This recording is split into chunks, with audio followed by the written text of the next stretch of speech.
ಕನ್ನಡ ಚಿತ್ರರಂಗಕ್ಕೆ ಮರಳಿದ ನಟಿ ಊರ್ವಶಿ ಶೀರ್ಷಿಕೆ ಫಸ್ಟ್ ಲುಕ್ ಪೋಸ್ಟರ್ ಬಿಡುಗಡೆ. ನಟ ಭುವನ್ ಪೊನ್ನಣ್ಣ ಅವರ ಹೊಸ ಸಿನಿಮಾಗೆ ಬುಲ್ಲಿ ಎಂದು ಶೀರ್ಷಿಕೆ ಇಡಲಾಗಿದೆ. ಈ ಸಿನಿಮಾಗೆ ಮೊದಲ ಹಂತದ ಚಿತ್ರೀಕರಣ ಮುಕ್ತಾಯವಾಗಿದೆ. ಬಹುಭಾಷಾ ತಾರೆ ಹಿರಿಯ ನಟಿ ಊರ್ವಶಿ ಅವರು ಈ ಚಿತ್ರದಲ್ಲಿ ಅಭಿನಯಿಸ್ತಾ ಇದ್ದಾರೆ.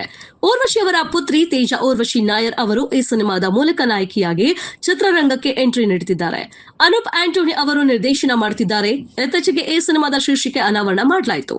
ಚಿತ್ರದ ಫಸ್ಟ್ ಲುಕ್ ಪೋಸ್ಟರ್ ನೋಡಿ ಊರ್ವಶಿ ಅವರು ಅಚ್ಚರಿಗೊಂಡ್ರು.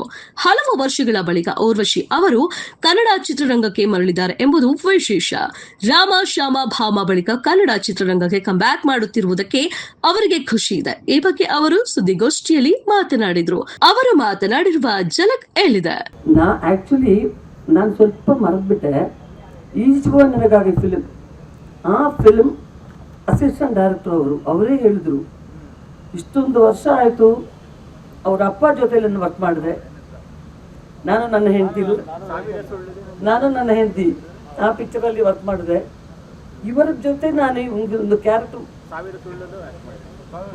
ಅದಾದ್ರೂ ಇದ್ರು ಆ ಕ್ಯಾರೆಕ್ಟ್ರು ವಡಿವೇಲ್ ಕ್ಯಾರೆಕ್ಟರ್ ಸರ್.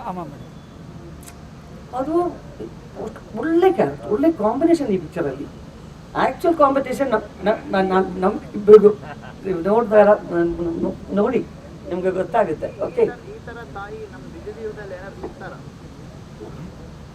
ಎಲ್ಲ ಹೇಳಬಾರ್ದು, ಪಿಕ್ಚರ್ ಬಗ್ಗೆ ಏನು ಹೇಳಬಾರ್ದು. ನಾನೇನು ಹೇಳಲ್ಲ, ಇದೊಂದು ಸಸ್ಪೆನ್ಸು. ನೀವು ನೋಡ್ಬೇಕು, ನೀವು ನೋಡಿ ನೀವು ಹೇಳಿ. ಎಲ್ಲ ಮುಂದೆ ಆದರೆ ಏನು, ಈಗ ಇನ್ನೊಂದು ಶೆಡ್ಯೂಲ್ ಇದೆ, ಶೂಟಿಂಗ್ ಬೇರೆ.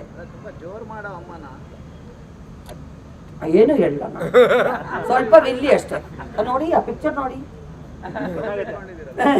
ಸೇಮ್ ಆ ಥರದ್ದು ಒಂದು. Okay, and thank you everybody, always you people are supporting me.